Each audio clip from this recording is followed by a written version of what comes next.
Doğaya olan darbede, yıkımda kadına olan, çocuğa olan, hayvana olan aynı şey aslında o kapitalist sistem maalesef.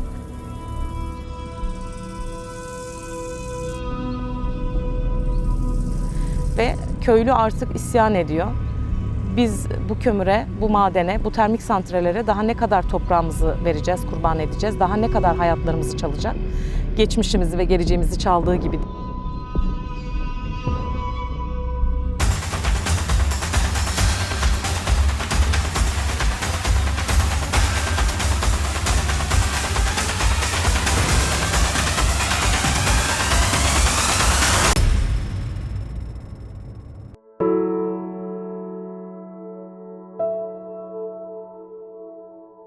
Necla Aşık, doğma büyüme İkizköylüyüm, 2 çocuk annesiyim.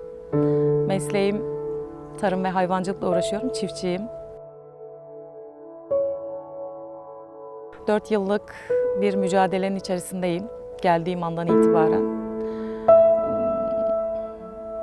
Bir toprak mücadelesi, bir köyün yok olmama mücadelesi, suların, temiz havanın, İnsanca yaşamanın mücadelesinin adıdır aslında İkizköy Akbelen mücadelesi.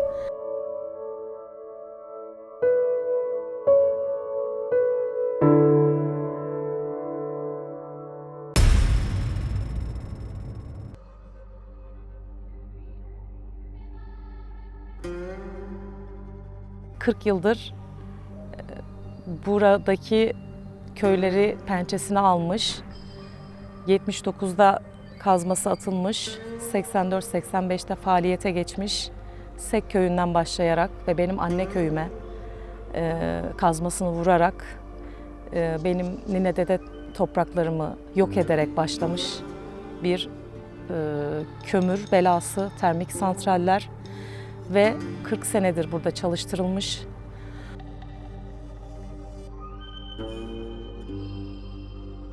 Orman, burada en söylediğimiz, sadece bize oksijen vermiyor diyoruz, yani dünyanın, işte Türkiye'nin Van'ına kadar oksijen veriyorsa nasıl bu santral sadece bizi zehirlemiyor, her yeri zehirliyor.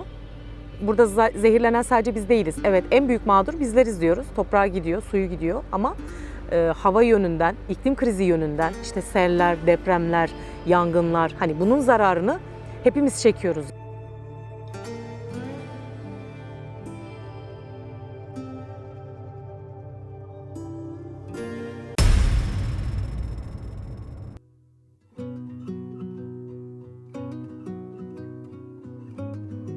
Taleplerimiz artık net, yani termik santraller, çünkü iklim krizine en büyük neden olan fosil yakıtlar, termik santraller.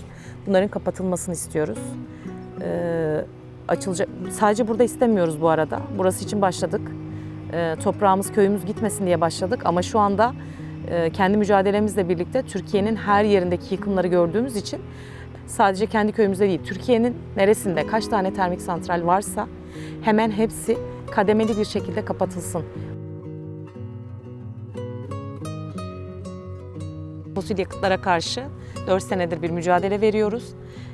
Bütün fosil yakıt karşıtı inisiyatifi, mücadele verenlerle birlikteyiz. Onlarla tanıştık, onlarla omuz omuzayız. Yerel direnişi olan yerlere gidip destekliyoruz ve aynı şekilde biz de destek alıyoruz her birinden. 4 senedir meşru direnişi yapıyoruz ama aynı zamanda bir dernek kurduk burada. Akbelen Ormanı'nı dedik, hani dava edersek, adalet varsa dedik, kesin alırız düşüncesiyle hukuki yönden de dedik hakkımızı arayalım ve avukatlar bulalım, dava açalım dedik. Hem köyümüz için hem ormanımız için dedik.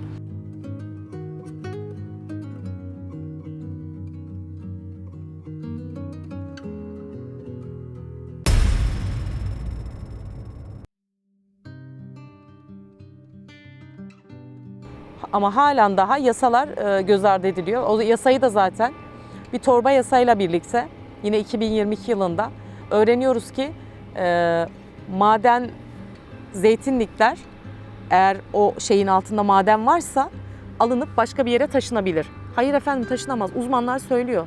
Taşınamaz. Yani onun ömrünü bitiriyorsun zaten. Onun ömrünü bitiriyorsun. Biz Aralık ayıydı. Zeytin hasatlarımız vardı. Tarlaya tohum ekme zamanlarımızdı. İşimizi gücümüzü bıraktık. Ankara'ya meclise yola çıktık. Buradan İkizköylüler ve Muğla Bayır'dan Deştin köylüleriyle birlikte. Avukatımız da yanımızda.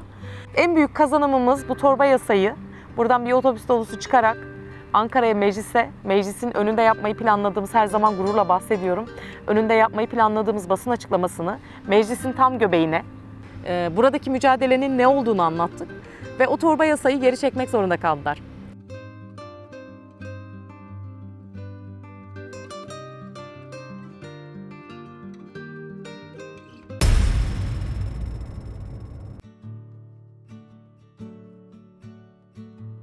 Harekete geçmemiz lazım.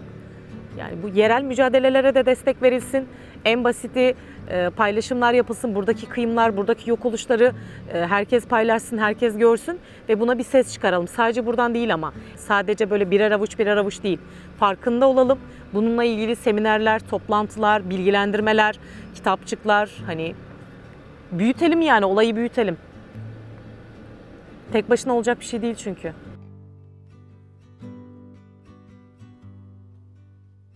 Oluşturmak istediğimiz dünyada bir kere her şeyin fazlasını tüketmekten kaçınmak, doğa sevgisiyle, doğayla baş başa barışık bir şekilde yaşamak, bunu kendi ülkemizde, kendi burada köyümüzde veya ilçemizde baktığımız zaman o çevreyle ilgili, doğayla ilgili ne yazık ki hiçbirimizin bilgisi, deneyimi yokmuş yani.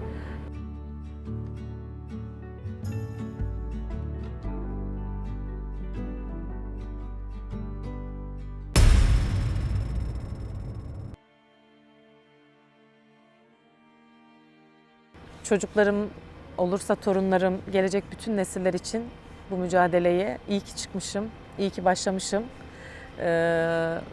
Bana çok şey kattı Akbelen Ormanı mücadelesi.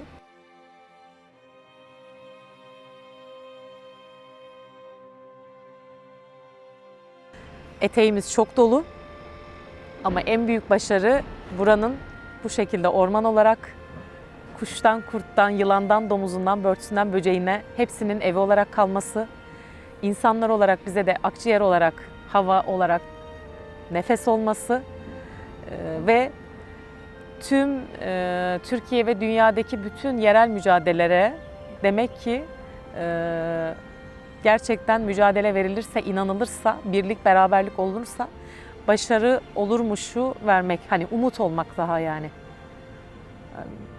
Başaracağız, kazanacağız. Başka yolumuz yok diyorum her zaman. Vermeyeceğiz. Akbelen ormanını vermeyeceğiz. Direne, direne kazanacağız. Birleşe, birleşe kazanacağız.